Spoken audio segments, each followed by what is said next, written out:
اعوذ باللہ من الشیطان الرجیم بسم اللہ الرحمن الرحیم الحمد للہ رب العالمین الرحمن الرحیم مالک یوم الدین ایاک نعبد و ایاک نستعین صدق اللہ العظیم۔ تعریف اسی کے لیے ہے جو رب العالمین ہے، وہی ذات تعریف کے حقدار ہے، اور دنیا نے جو جھوٹے معیارات بنا رکھے ہیں جن کو وہ تعریف کے قابل سمجھتی ہے، وہ ایک ایک کر کے انسان کے زندگی کے اندر ٹوٹتے چلے جاتے ہیں۔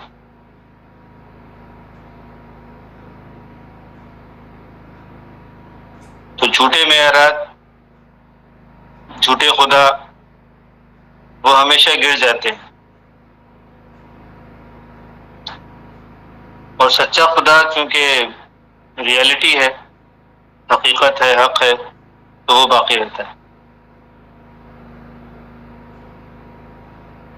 تو اللہ رب العالمین باقی ہے، اس کی ہر بات جو ہے وہ باقی ہے، اور باقی جتنے جھوٹے خدا ہیں وہ بھلے ہماری روایات ہوں، جو کسٹمز جو ہمارے معاشرے کے ہوتے ہیں، وہ بھلے ہمارے خواہشات ہوں،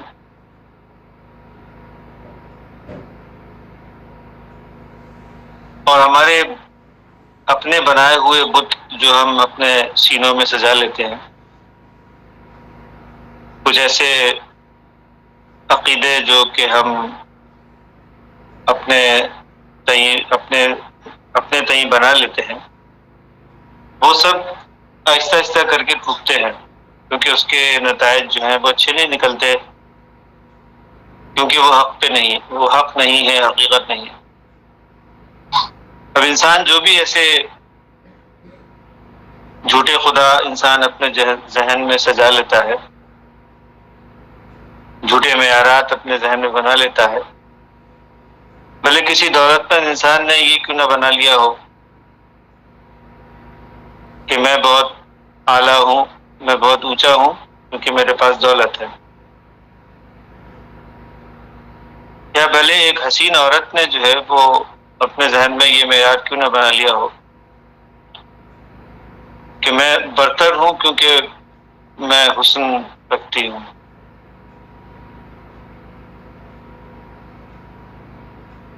ایسے ہی بہت سارے جھوٹے خدا ہوتے ہیں جو انسان اپنے ذہن میں سجا لیتا ہے، جو چھوٹے بڑے لیول کے اوپر ہم کو نظر آتے ہیں۔ اقتدار کا بت جو ہے یہ بہت بڑا بت ہے، جو کسی انسان کے دل میں جو ہے وہ سما جاتا ہے، پھر وہ چاہتا ہے کہ سب لوگ اس کے سامنے سر جھکائیں۔ انا ربکم الاعلی، جیسے فرعون نے کہا تھا، ایسے انسان کہتا ہے اپنے دل میں کہ میں ہی تو ہوں سب کو پالنے والا، میں ہی تو ہوں جو فلاں آدمی کو پالتا ہوں، اب فلاں آدمی کو جو ہے وہ میرے سامنے سر جھکا کے رہنا چاہیے۔ آپ غور کریں تو پتہ چلے گا کہ اللہ رب العالمین نے جو ہے وہ یوں ہی نہیں کہا کہ انسان اپنے الہ جو ہے وہ خود بنا لیتا ہے، اس کی خواہشات ہی اس کے خدا بن جاتے ہیں۔ الہہ ہواہ، ان لوگوں نے اپنی خواہشات کو ہی اپنا خدا بنا لیا ہے۔ تو ایسے جھوٹے خدا جو ہوتے ہیں یا جھوٹے معیارات جو ہوتے ہیں جو انسان اپنے لیے بنا لیتا ہے، یہ آہستہ آہستہ کر کے جو ہے وہ ٹوٹتے چلے جاتے ہیں ہماری زندگی کے اندر، کیونکہ وہ ریئلٹی نہیں ہوتی، وہ حق نہیں ہوتا۔ ریئل چیز جو ہے وہ باقی رہتی ہے، کل من علیہا فان وَيَبْقَى وَجْهُ رَبِّكَ ذُو الْجَلَالِ وَالْإِكْرَامِ. ہر شے جو ہے وہ فنا ہو جاتی ہے، مٹ جاتی ہے. جو باقی رہنے والی ذات ہے، جو باقی رہنے والا ہے، وہ اللہ کا چہرہ ہے، وہ اللہ کی صفات ہیں، خود اللہ کی ذات ہے، وہی باقی رہنے والی ہے، اور باقی سب فنا ہو جاتے ہیں. یہ ہماری پریکٹیکل لائف کا ایکسپیرینس ہے جو ہم روزمرہ زندگی کے اندر دیکھتے ہیں. قرآن حکیم اسی کی طرف جو ہے وہ توجہ دلانا چاہتا ہے کہ ذرا غور کرو کہ کیا چیز باقی رہتی ہے. کیا دولت مند اپنے دولت کے نشے میں اگر مبتلا ہے تو اس کا یہ نشہ کبھی ٹوٹتا نہیں ہے؟ کیا ٹوٹتا ہے اس وقت جب اس کا بیٹا جو ہے وہ اس کو ٹھکرا کے بولتا ہے نہیں تم اپنی جائیداد اپنے ساتھ رکھو، یا اس کی بیوی جو ہے اس کو چھوڑ کے چلی جاتی ہے، یا یہ کہتی ہے کہ تم اپنی جائیداد اپنے پاس رکھو. کیا یہ جھوٹے خدا ٹوٹتے نہیں ہیں اس کے؟ یا اس کی بیوی یا بچے جو ہیں وہ اس کی طرف توجہ نہیں کرتے، اس کو سوچتے ہیں کہ بڈھا کب مرے گا تو جائیداد تقسیم ہوگی.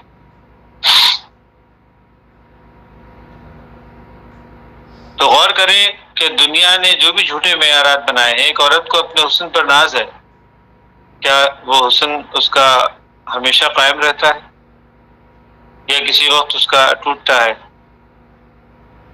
جب اس کو کہیں سے دھتکار ملتا ہے، جو لوگ اس کے سامنے کل تک جھکتے تھے آج اس کے سامنے نہیں جھکتے. کیا اقتدار کا بت انسان کے سامنے ٹوٹتا نہیں ہے؟ بڑے زور سے دھماکے سے ٹوٹتا ہے. جب وہی لوگ جو کل تک اس کے سامنے سجدے، کل تک اس کے سامنے سر جھکاتے تھے، آج اس کو پوچھتے بھی نہیں ہیں کہ کس کونے کے اندر مر گیا، کوئی جانتا بھی نہیں ہے. تو غور کریں کہ یہ جو عزت اور یہ شہرت اور یہ جو دولت اور یہ جو حسن اور جو یہ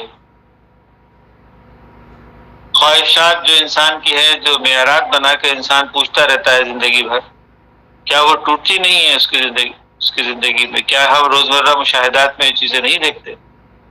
وَيَبْقَى وَجْهُ رَبِّكَ ذُو الْجَلَالِ وَالْإِكْرَامِ. اللہ کی ذات جو ہے وہ پوری، وہ صرف باقی رہتی ہے. انسان دل سے اسی کی عزت کرتا ہے اور ہمیشہ عزت کرتا رہتا ہے جو اللہ والا ہوتا ہے، جس کے اندر اللہ کی صفات کی جھلک ہوتی ہے. جس نے کسی وقت انصاف کیا اس کو لوگ یاد کرتے ہیں، جس نے کسی وقت احسان کیا اس کو لوگ جو ہے وہ اچھے لوگ اس کو یاد کرتے ہیں اور ہمیشہ یاد کرتے رہتے ہیں. ہاں، بعض لوگ جو ہیں یا اکثر لوگ جو ہیں وہ یاد نہیں بھی کرتے، لیکن وہ اللہ والا جو ہوتا ہے وہ اللہ کے لیے کرتا ہے یہ سب، اس لیے اس کو پرواہ نہیں ہے اس بات کی. لیکن کیا چیز ہے جو قائم رہتی ہے ہمیشہ؟ وہ اللہ کی صفات ہے جو کسی انسان کے اندر پیدا ہوتی ہے. وہ صفات ہمیشہ قائم و دائم ہے. لوگ اس کو احترام کی نظر سے دیکھنا ضروری ہے. ان کو آج نہیں تو کل نہیں تو پرسوں اس کو احترام کی نظر سے دیکھیں گے ضرور. اگر آج مخالفت بھی کریں گے تو کل جو ہے وہ اس کو تسلیم بھی کریں گے اپنے ایوانوں میں، اپنے محفلوں کے اندر، اپنی خلوتوں میں. اس کا دل کہے گا کہ نہیں یہ بات غلط ہے، جو تم مخالفت کر رہے ہو یہ غلط ہے. اس میں تو یہ سب چیزیں پائی نہیں جاتی. نبی صلی اللہ علیہ وسلم کے تعلق سے لوگ جو ہیں وہ مختلف قسم کے الزامات لگاتے تھے، اس کے بعد اپنی ہی محفلوں کے اندر اس کا ذکر کر کے بولتے تھے کہ نہیں ایسی بات تو ہے نہیں. ویسے کبھی کہتے تھے کہ اقتدار چاہیے محمد صلی اللہ علیہ وسلم کو، لیکن بعد میں کہتے تھے کہ نہیں یہ تو اقتدار کی بات ہی نہیں کرتا، اس کو تو اقتدار چاہیے ہی نہیں. کبھی کہتے تھے دولت چاہیے اس وجہ سے ایسی باتیں کر رہا. لیکن اللہ کے رسول صلی اللہ علیہ وسلم کی جو کیفیت تھی وہ یہ تھی کہ آہستہ آہستہ کر کے لوگوں کے سب جھوٹے الزامات جو ہیں وہ چھٹتے چلے گئے، کیونکہ آپ کی ذات جو ہے وہ سب سے منزہ اور مطہر اور منور تھی. وہ بالکل چاند کی طرح چمک رہے تھے. سورج کی طرح چمک رہے تھے. تو لوگ جو ہیں وہ کبھی جھوٹے الزامات نہیں لگاتے ہیں، لیکن اندر سے اپنی محفلوں کے اندر یہ بات کہتے ہیں کہ نہیں یہ بات ٹھیک نہیں ہے. اپنا دل ان کا جو ہے وہ اس کی گواہی نہیں دیتا. تو اللہ کی ذات جو ہے وہ ہمیشہ قائم و دائم رہے اور ہمیشہ قائم و دائم رہتی ہے. اور انسان جو جھوٹے معیارات بناتا ہے، جھوٹے خدا کھڑے کرتا ہے، اپنے دل میں سجاتا ہے، وہ آہستہ آہستہ کر کے ٹوٹتے چلے جاتے ہیں. تو الحمدللہ رب العالمین، حمد کس کی قائم ہوتی ہے دنیا میں؟ اسی کی جو اللہ رب العالمین ہے، جو اللہ کی صفات پہ چلنے والا ہے، اسی کو لوگ تعریف کی نظر سے دیکھتے ہیں. وَرَفَعْنَا لَكَ ذِكْرَكَ، کیونکہ اللہ جو ہے وہ ان کی تعریف بلند کرتا ہے.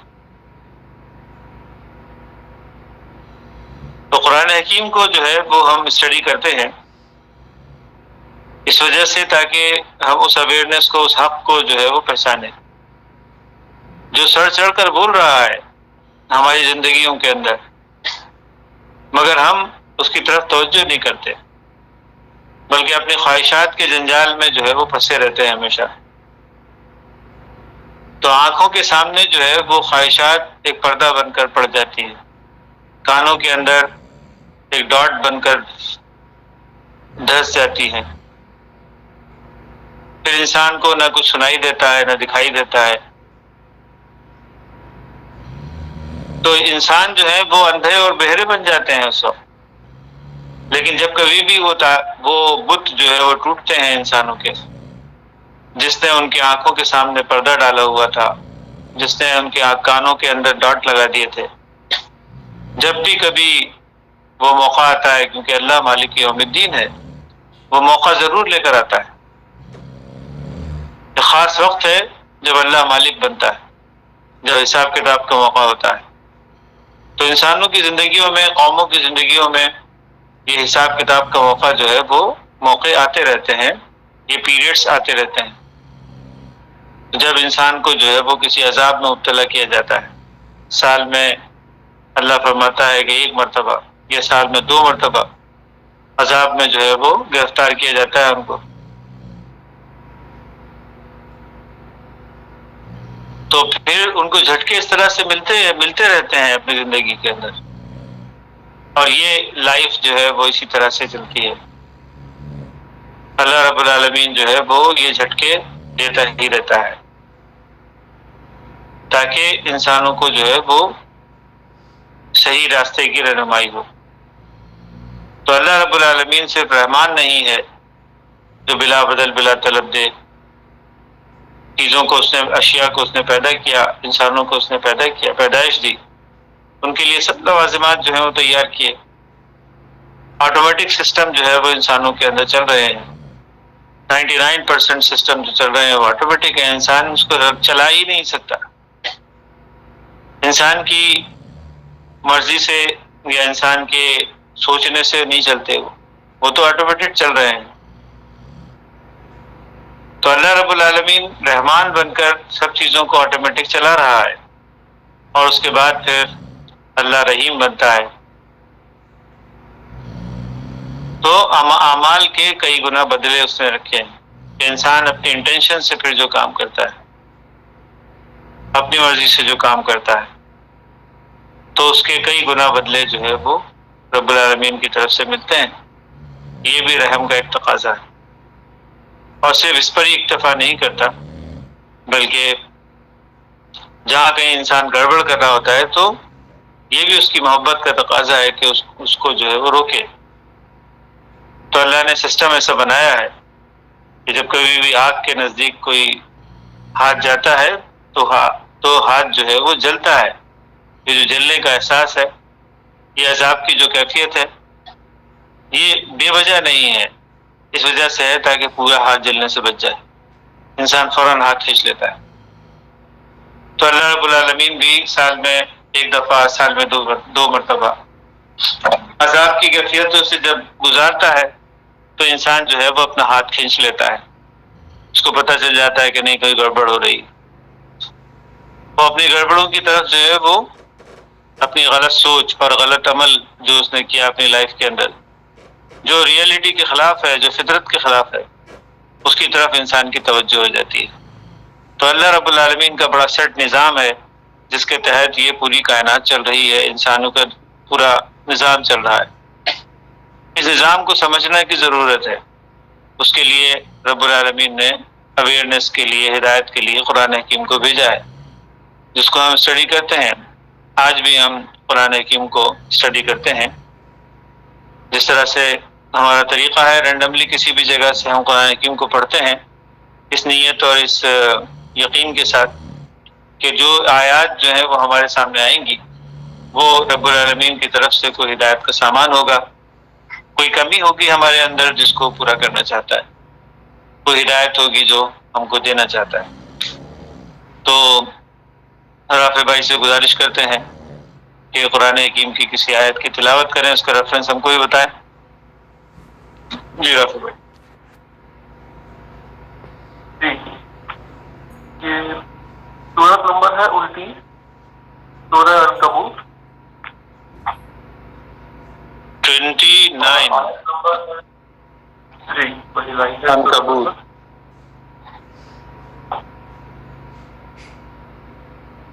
اور آیت نمبر کیا ہے جناب؟ آیت نمبر ہے 27۔ 27۔ اچھا جی، پڑھیے گا جی۔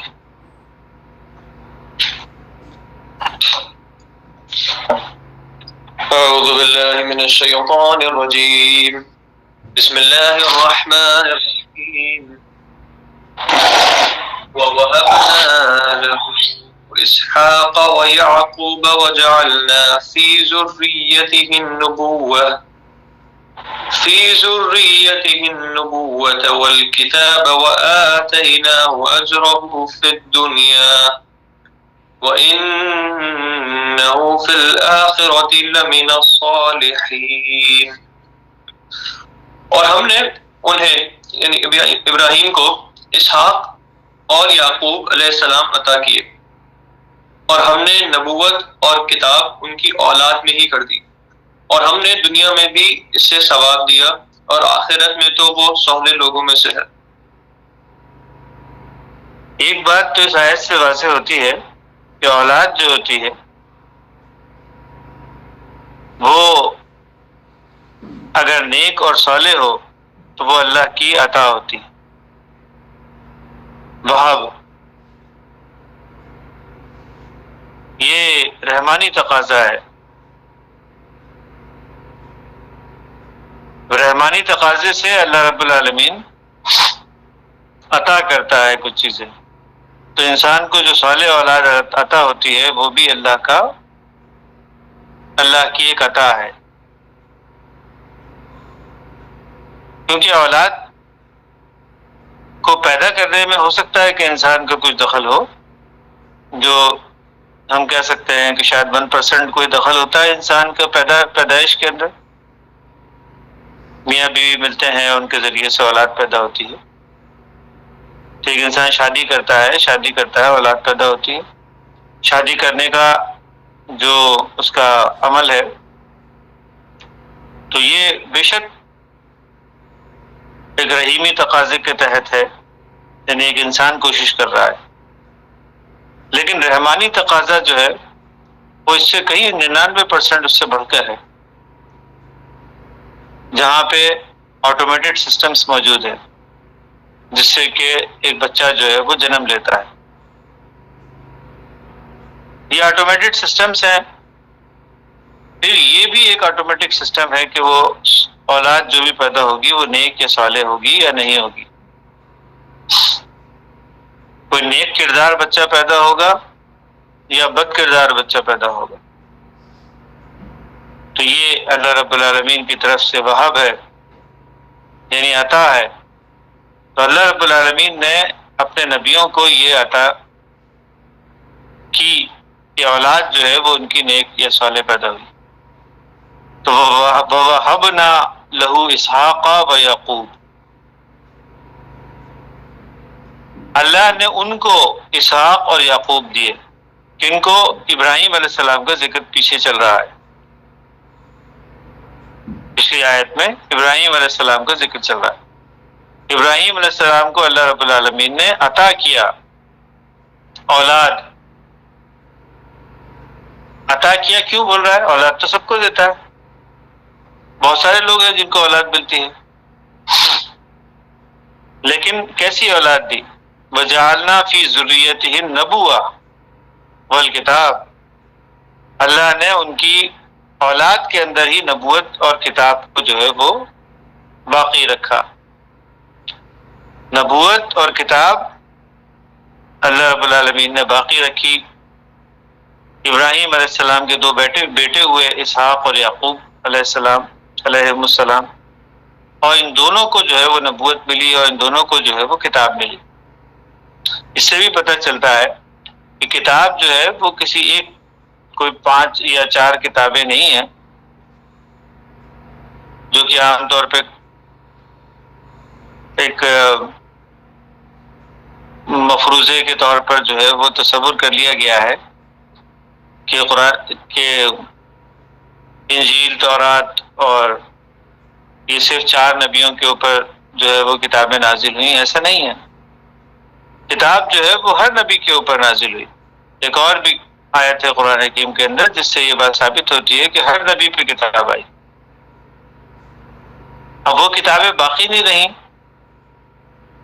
کیونکہ اللہ نے ان کتابوں کو باقی رکھنے کا کوئی ذمہ نہیں لیا تھا۔ ان میں سے کچھ کتابیں ابھی بھی ان کے ناموں سے منسوب ضرور ہیں اور اس میں کچھ ہدایت کا سامان بھی ہے، لیکن یکتبون بایدیہم ویقولون ھذا من عند اللہ، ان لوگوں نے اپنے ہاتھوں سے اس کو لکھ لیا ہے۔ اس میں سے کافی مواد ایسا ہے جو اللہ کی طرف سے نازل ہی نہیں ہوا۔ اللہ نے ان کتابوں کو جو ہے وہ باقی نہیں رکھا۔ وَإِنَّهُ لَفِي زُبُرِ الْأَوَّلِينَ، جو اس سے پہلے جتنے بھی صحیفے آئے تھے، زبور آئے تھے، صحیفے آئے تھے، کتابیں آئی تھیں، ان سب کو قرآن حکیم کے اندر پھر جمع کر دیا گیا۔ یہ اللہ رب العالمین کی طرف سے، یعنی تمام شہد جتنے بھی تھے، جو تمام رس جتنے بھی تھے، سب پھولوں کے ایک جگہ اکٹھا کر کے ایک شہد بنا کے دے دیا گیا۔ فی شفاء للناس، اب یہ انسانوں کے لیے شفا ہے۔ تو اللہ رب العالمین نے ایک ایسا طریقہ کیا کہ جتنی بھی انبیاء کی نبوتیں تھیں وہ ایک جگہ جمع کر دی گئیں، وہ آقا نامدار بن خاتم النبیین صلی اللہ علیہ وسلم کی صورت میں ظاہر ہوئیں۔ جتنی بھی کتابیں تھیں وہ سب فیہا کتب قیمہ، تمام کتابوں کو ایک جگہ پہ جمع کر دیا گیا۔ اللہ رب العالمین نے پرانی کتابوں کو جو اس سے پہلے نبیوں پر نازل ہوئی ان کے اپنے دور تک باقی رہیں، لیکن ان کا دور گزرنے کے بعد اس کی اصل شکل میں وہ کتابیں باقی نہیں رہیں، بعض تو مٹ ہی گئیں۔ لیکن کتاب جو ہے وہ ہر نبی کے اوپر آئی۔ یہاں پر اسحاق اور یعقوب پر کتاب نازل کرنے کا ذکر آ رہا ہے، یعنی صرف ابراہیم علیہ السلام پر ہی کتاب نازل نہیں ہوئی، بلکہ اللہ نے اس نبوت کو اور کتاب کو ان کی ذریت کے اندر، ان کی اولاد کے اندر بھی باقی رکھا۔ وَآتَيْنَاهُ أَجْرَهُ فِي الدُّنْيَا وَإِنَّهُ فِي الْآخِرَةِ، یعنی صرف ایسا ہی نہیں کہ آئندہ آنے والے وقتوں میں آخرت میں جو ہے وہ ان کے لیے کوئی ثواب کی یا اجر کی جو ہے وہ کیفیت باقی تھی، بلکہ دنیا کے اندر بھی ان کو اس کا اجر دیا گیا۔ تو نیک اولاد جو ہوتی ہے وہ دنیا کے اندر بھی اللہ رب العالمین کی طرف سے جو ہے وہ اجر ہوتی ہے، وہ ثواب ہوتا ہے جو انسان کو اس دنیا کے اندر بھی ملتا ہے، تاکہ ان کا دل جو ہے وہ ٹھنڈا رہے۔ اور یہی بات جو ہے وہ نبی کریم صلی اللہ علیہ وسلم نے دعا میں بھی سکھائی، قرآن حکیم میں آیا کہ ربنا هب لنا من ازواجنا وذریاتنا قرۃ اعین، اے اللہ ہماری بیویوں کو اور ہمارے بچوں کو جو ہے وہ ہمارے آنکھوں کی ٹھنڈک بنا دے۔ تو ابراہیم علیہ السلام کو آنکھوں کی ٹھنڈک بن گئی۔ اسحاق اور یعقوب جو اللہ رب العالمین نے دیے وہ ان کے فرما بردار تھے اور اللہ کے فرما بردار تھے۔ تو انہ فی الآخرہ اجرہ فی الدنیا وانہ فی الآخرہ، دنیا میں بھی ان کو اس کا اجر ملا کہ نیک اولاد ان کو ملی، اس کی وجہ سے ان کو ٹینشن نہیں ہوا زندگی کے اندر، اور وہ اپنی اس دنیا کی زندگی کو بھی انہوں نے اچھے طریقے سے جیا۔ وفی الآخرہ، اور آخرت کی زندگی میں بھی، آخرت میں بھی کیوں؟ لمن الصالحین، کیونکہ وہ صالح لوگوں میں سے تھے۔ اسحاق اور یعقوب دونوں جو تھے، جو اللہ رب العالمین نے دیے، وہ صالح تھے۔ تو صالح ہونا اللہ رب العالمین کا، بچوں کا صالح ہونا اللہ رب العالمین کا جو ہے وہ کی طرف سے اس دنیا کے اندر بھی اجر ہے،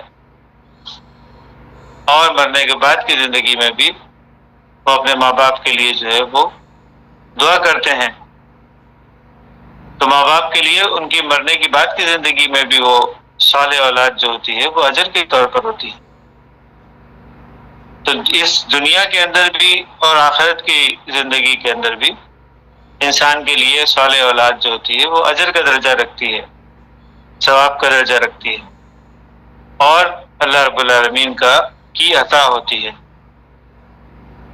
لیکن یہ عطا جو ہے رب العالمین کی نبیوں کو ملی، ایسے سارے لوگ جو تھے، تو عطا جو ہے وہ انسان کی محنت کا ثمر نہیں ہوتا یا کوشش کا نتیجہ نہیں ہوتا، بلکہ وہب کہتے ہیں کوئی چیز جو ہے وہ بغیر محنت اور بغیر کوشش کے دینا، یعنی اللہ رب العالمین نے ان کی زندگی کو دیکھا اور ان کو اللہ رب العالمین نے کچھ ایسی چیزیں دی جو ان کی کوشش اور ان کی محنت کا نتیجہ نہیں تھی، بلکہ ان کی جیسی بھی شکل تھی اس کے مطابق اللہ رب العالمین نے ان کو دیا۔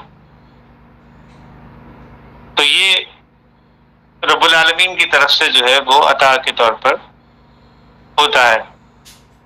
تو قرآن حکیم میں جو ہے وہ جو بھی آیات آتی ہیں ان سے انسان جو ہے وہ اپنی زندگی کے اندر نتائج کو نکال سکتا ہے۔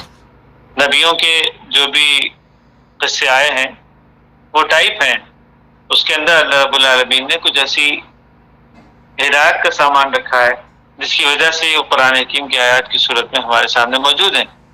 یہ کوئی قصے کہانیاں نہیں ہیں۔ ابراہیم علیہ السلام کوئی تھے، ان کو 2 بیٹے دے دیے گئے تھے وغیرہ وغیرہ۔